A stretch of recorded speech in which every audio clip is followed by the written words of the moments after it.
few days ago, I did the impossible. This happens about once a year, and I dread it every single time. Majority of gamers can't even survive it, yet it has to be done. I went outside. As the Jewish New Year approaches, how does one have a sweet new year without acquiring some sweet new drip? It was time. Your boy was going white shirt shopping. A white shirt, the staple of my online presence. Majority of you guys don't even know my name. It's Tzvi, by the way. But you know that I'm the guy in the white shirt. So although leaving my hole is upsetting, it's something that must be done. Right before I go outside, I look at myself in the mirror for the first time that year. Holy shit, I'm Jewish! When did that happen? And off to the mall I go, along with my father. Uh-oh, new Jew unlocked, let's go. Now here's my situation with malls. When someone stares at me at the mall, there's two things I'm trying to figure out. One, are they staring at me because I'm Jewish and I dress interesting? Or two, do they recognize me from TikTok and they like, I don't know, they're staring because they know me. Now whenever I bring this up to my friends, they say, Tzvi, shut up, you're egotistical, and then I cry in a corner. Up the escalator we go, and we're at the finest store in the mall.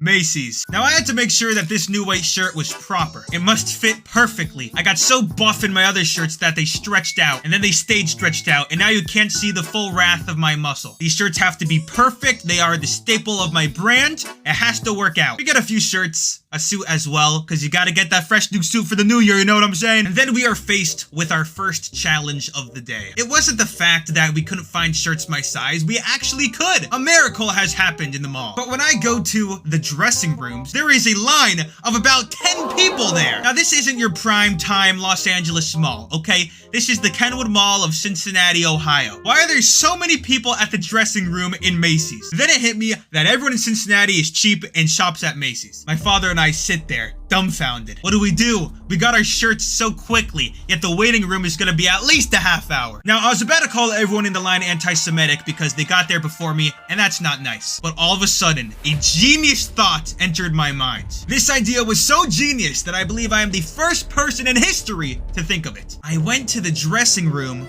on the other side. There's a line of 10 people waiting to try on their damn clothes. Meanwhile, on the opposite side, there's a completely empty dressing room. It was as if God planted it there for me. So while everyone's waiting in line, I walk to the other side and there's an open dressing room. So I go there and it's all empty and I get my room. Now how exactly is this a disaster? So far everything's good. Well, just you wait. I try on the clothing and oh boy is it looking good. Never in my life does clothes fit me first time, but we got freaking lucky this time. Now I'm taking pictures of myself and holy smokes, like I'm looking buff. If I walked out of that room, I could feel the virginity of all the women in a 5-mile radius just coming towards me. For that reason alone, I kept my old shirt on because, you know, your boy's saving for marriage. Everything seems good, we head to the checkout. Suit, check. Shirt, check. Virginity, check. The 3 pillars of Jew Boy's existence all coming into one. And while we're waiting in line to check out, a tall figure appears next to us. He's also ready to check out his clothing. And right when I look at him, he gives me the infamous stare. The stare that I mentioned earlier in this video. The stare where I can't tell if you're staring at me because I dress Jewish and look interesting, or if you're looking at me because you know me from social media. So I do the natural reaction, which is to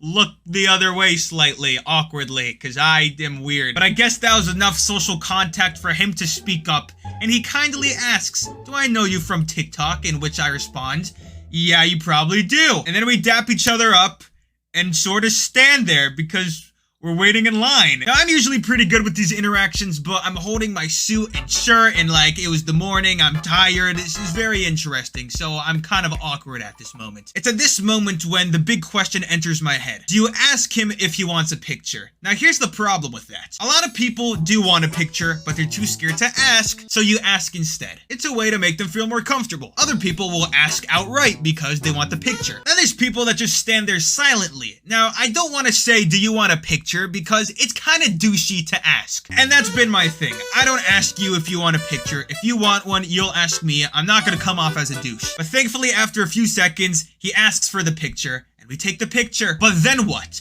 We're still both standing there. So I don't know exactly what to do now, because I can't say, okay, it was nice meeting you, have a good day, because we're standing in line next to each other waiting. So it's just gonna be really freaking awkward. So I go in panic mode, and I stare in the distance smiling. And this is when all hell breaks loose. After this picture, when I'm staring off in the distance, he proceeds to go for a fist bump. Now, I wasn't paying attention to this because I was staring in another direction. However, in the corner of my eye, I could see that he was going for some sort of fist greeting. Let's sounds weird. So instinctively, from the first interaction we had, I go in for the dap up. But he has his fist out, going for the fist bump. Why is he going for the fist bump when we did the dap up before? And the scene was as bad as you can imagine, my hand clasping onto his fist. He looks at it with fear in his eyes.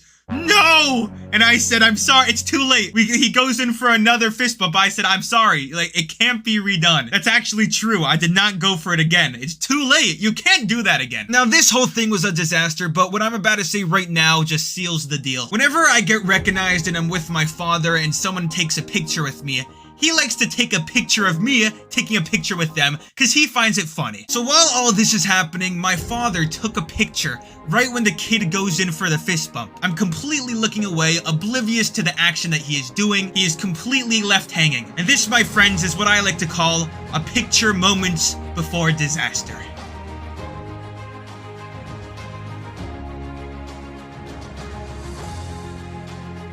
Follow my Twitch, link is below. I'll be streaming again. I hope you enjoyed. Smash like, subscribe, notifications. Goodbye.